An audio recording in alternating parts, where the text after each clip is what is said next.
জাতীয় নাগরিক পার্টির আহ্বায়ক এবং সাবেক তথ্য উপদেষ্টা নাহিদ ইসলাম অভিযোগ করেছেন যে বর্তমান সরকার এবং উপদেষ্টারা মাহফুজ আলমকে ব্যবহার করে তাকে এখন মৃত্যুর মুখে ঠেলে দিচ্ছেন। নাহিদ ইসলাম বলেন, সরকার ও উপদেষ্টা পরিষদের ভেতরে একটি মৌন সম্মতি তৈরি হয়েছে।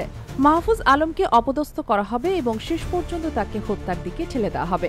সম্প্রতি লন্ডনে তথ্য ও সম্প্রচার উপদেষ্টা মাহফুজ আলমের উপর আওয়ামী লীগ নেতাকর্মীদের হামলার চেষ্টা নিয়ে দেওয়া এক প্রতিক্রিয়ায় এই মন্তব্য করেন তিনি। ঘটনাটি ঘটে গত শুক্রবার। লন্ডনের ইউনিভার্সিটি অব লন্ডনের school of oriental and African studies ক্যাম্পাসে একটি সেমিনারে অংশ নেন মাহফুজ আলম।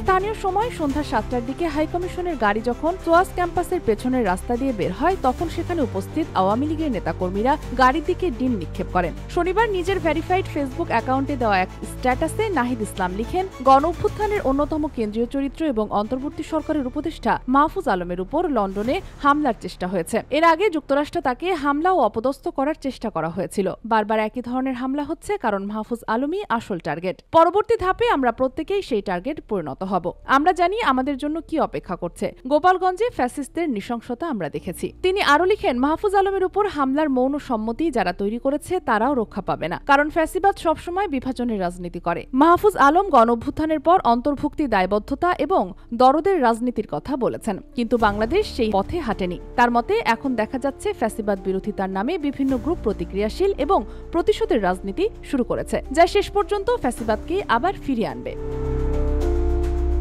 নাহিদ ইসলাম বিশ্বাস করেন, সময়ই প্রমাণ করবে মাহফুজ আলম সঠিক ছিলেন। তিনি যতদিন বেঁচে থাকার সুযোগ পান, তিনি আরো ক্ষোভ প্রকাশ করে বলেন, মাহফুজ আলমের উপর হামলার পর কোনোবারই অন্তর্বর্তী সরকার শক্ত কোনো পদক্ষেপ নেয়নি, কোনো শক্তিশালী বার্তাও দেয়নি, এমনকি কোনো উপদেষ্টা বা প্রেস সচিব পর্যন্ত মন্তব্য করেননি। সরকারের ভেতরে এবং উপদেষ্টা পরিষদের মধ্যেই তার বিরুদ্ধে একটি মৌন সম্মতি গড়ে উঠেছে। তারা মাহফুজ আলমকে ব্যবহার করেছে আর এখন তাকে মৃত্যুর মুখে ফেলে দিচ্ছে। শেষে নাহিদ ইসলাম হুঁশিয়ারি উচ্চারণ করে বলেন, আমরা এসব মনে রাখছি, রাজনৈতিকভাবে জবাব দেওয়া হবে।